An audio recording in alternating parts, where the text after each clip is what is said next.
at the Women's Sanctuary Garden at the Eugene Mission, as usual, and thought I would speak this morning a little bit about, I suppose, what you might call the ecology of kindness, or the deep ecology of compassion.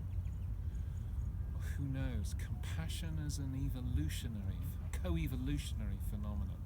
I have no idea. I'm making this up as I go along. It was Toby Hemingway, our beloved Toby Hemingway, the author of Gaia's Garden, who was writing that seminal text on permaculture when he was living in and around Eugene for many years. Such a wonderful man, we care for him so deeply.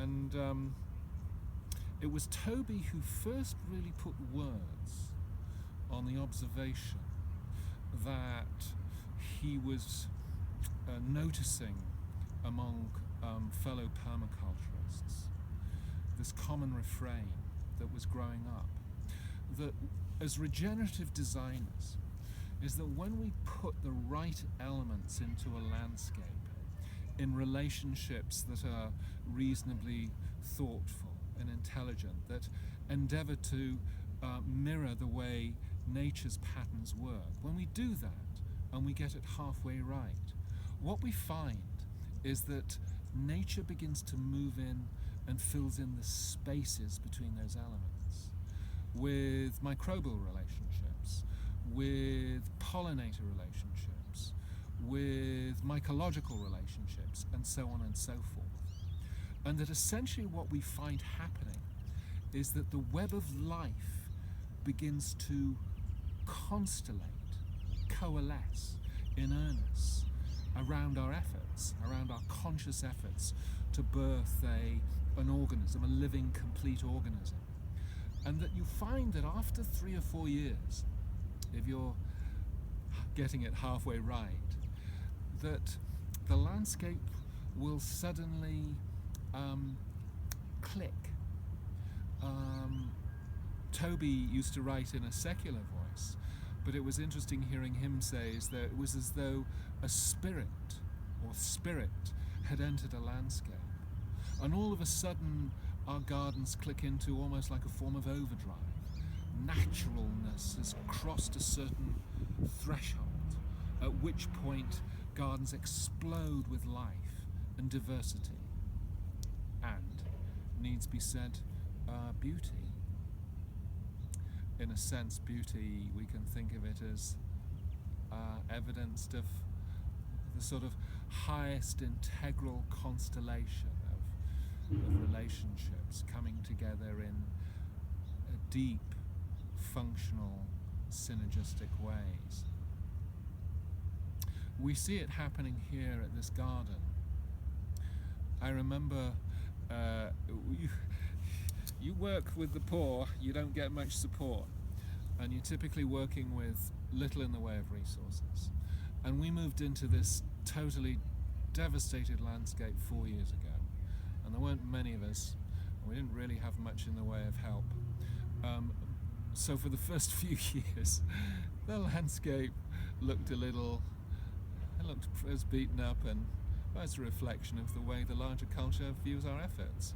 It was we were hamstrung and rather sort of shabby around the edges and so on and so forth. But there came a point after 3 or 4 years. I was coming back from a project down in California, and I walked into the garden after having been away for a while. And what I found was that sorry, an interruption. What I found was that the garden had clicked. There was a depth of beauty here that hadn't been here before. It was totally palpable to the eye, to the senses, and to the feeling. The place had changed. It had crossed this threshold. And what we find is that when we then go ahead and marry these ecological initiatives, these regenerative design ecological initiatives. One of the terms we use is avant-gardening.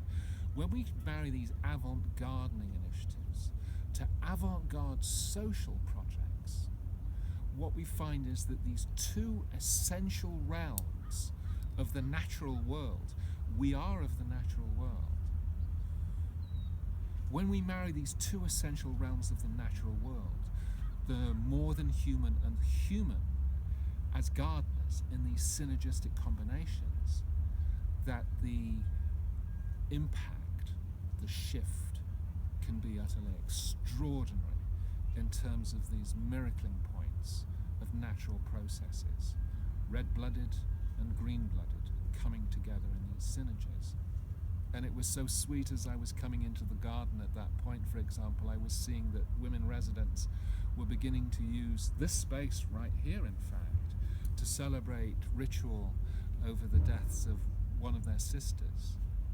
I walked into this landscape that had been changed, and the relationship of the people and the way it was working for them had changed. It had moved onwards. It had moved upwards.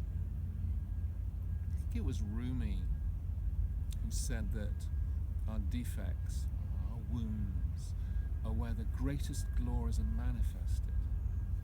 And when we find, as I've had a little bit of experience now, when we find ourselves marrying human communities in great need, traumatized, wounded, forsaken, marginalized, abused, when we marry those communities to landscapes that reflect the same level of damage, in a sense, and trauma, and forsakenness, and abuse, what we essentially find is we're pulling together the combinations essentially for nothing less than the birth of the heaven of earth.